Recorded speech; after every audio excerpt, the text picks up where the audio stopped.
apodado por la prensa británica como el hombre más perverso del mundo.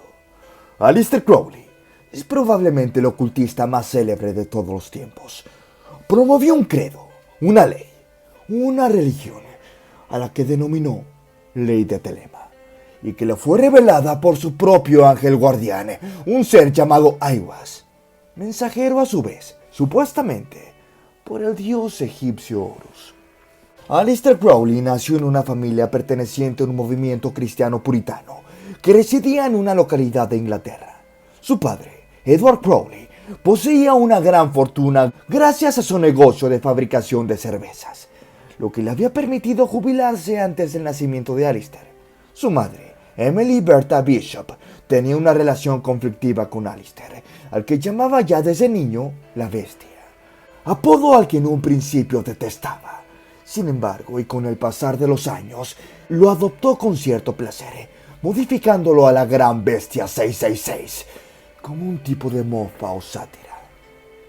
En marzo de 1887, cuando Crowley tenía apenas 11 años, su padre murió de cáncer.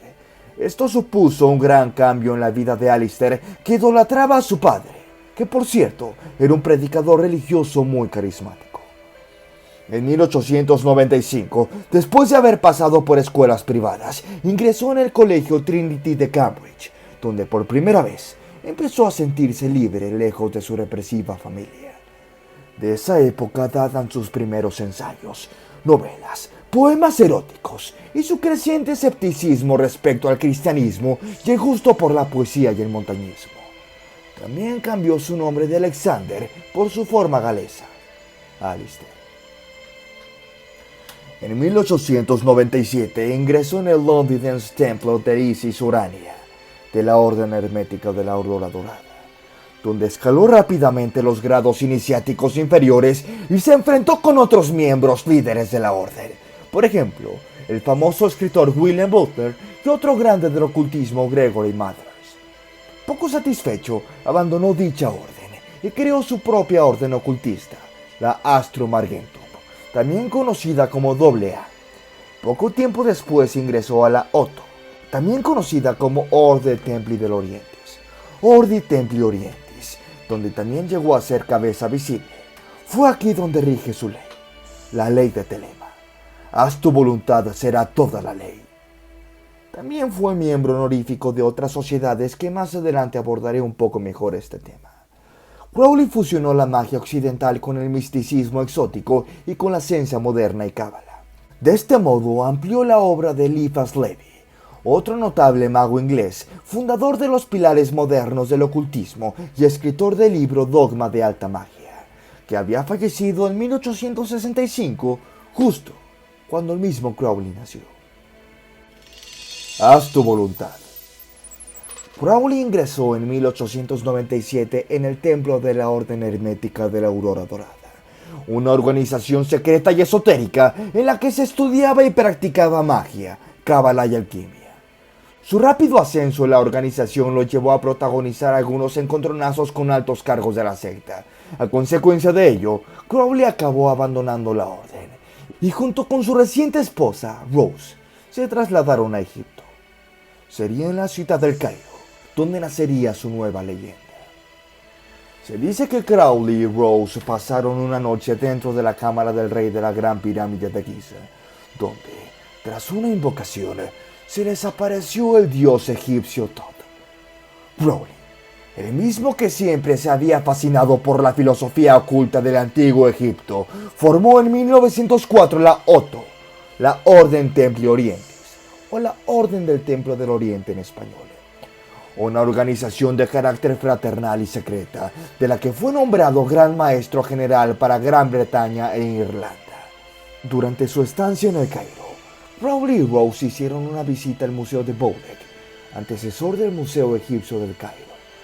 Allí se fijaron en una pequeña estela relacionada con el dios egipcio Horus, descubierta en 1858 en el templo funerario de la reina Hatshepsut, y que Crowley bautizó como la Estela de la Revelación. Desde ese momento, el apartamento de la pareja se transformaría en un templo donde empezarían a invocar a dioses egipcios. Un día, Crowley recibió a través de su mujer, a la que había entrado en trance, la orden de sentarse en el salón de su apartamento del Cairo y esperar a que un dios le dictara un mensaje divino.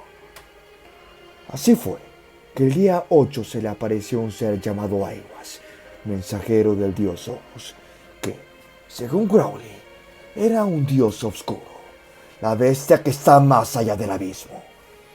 Este personaje le otorgaría un conocimiento perdido que Crowley reflejaría en el libro de la ley.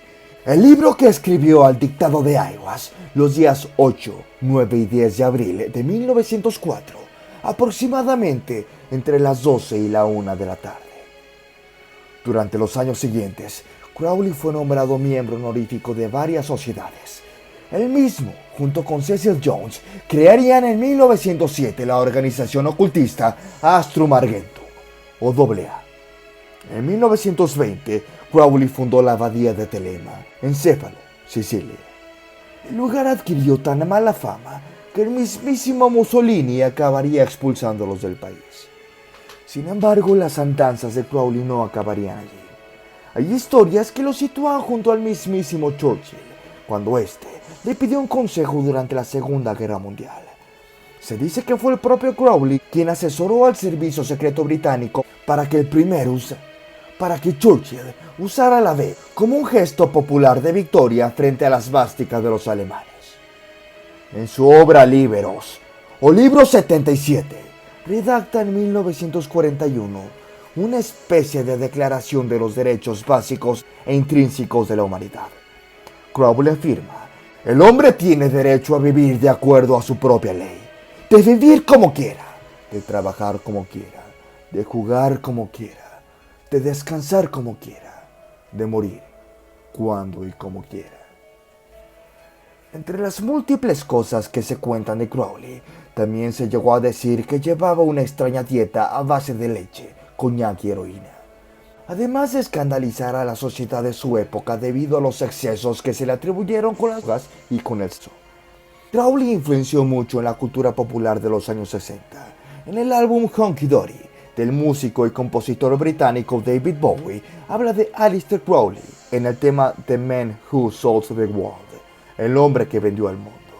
También lo menciona en forma explícita en su canción Quicksand. Por su parte, el mismísimo guitarrista de Led Zeppelin, Jimmy Page, llegó a obsesionarse de tal manera con la figura de Crowley que compró la mansión de Poliskin House, la casa que el ocultista tenía en el misterioso lago Ness, donde se decía que realizaba misas negras y diversos sacrificios.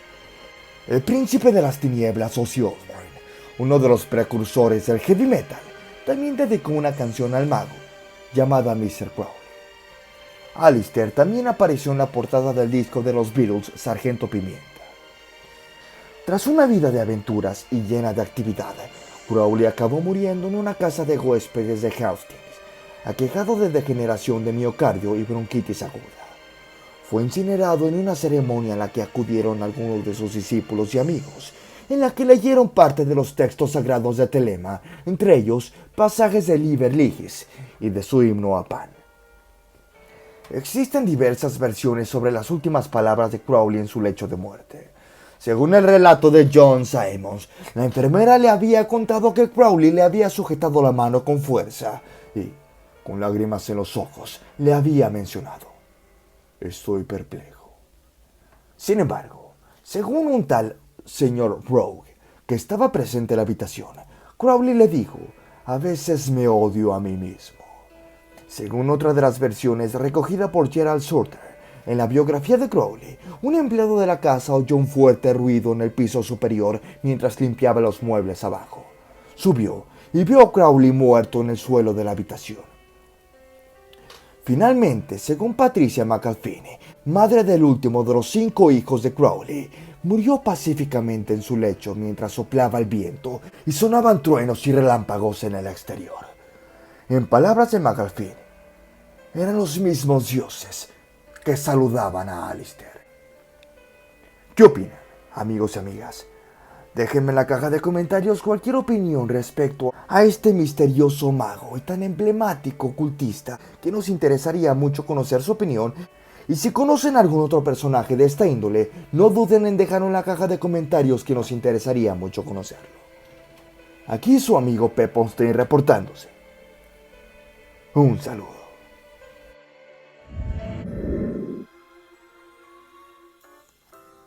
Antes de terminar con el video, quiero invitarlos a formar parte de los miembros del canal.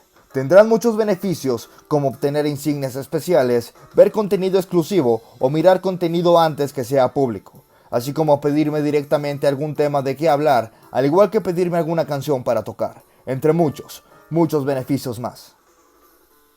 Si mi trabajo les gustó, los invito a que dejen su like y se suscriban al canal, ya que me ayudan un montón a continuar con este proyecto, además de que es totalmente gratis. Larga vida a todos ustedes, amigos, y recuerden, ¡Let's rock!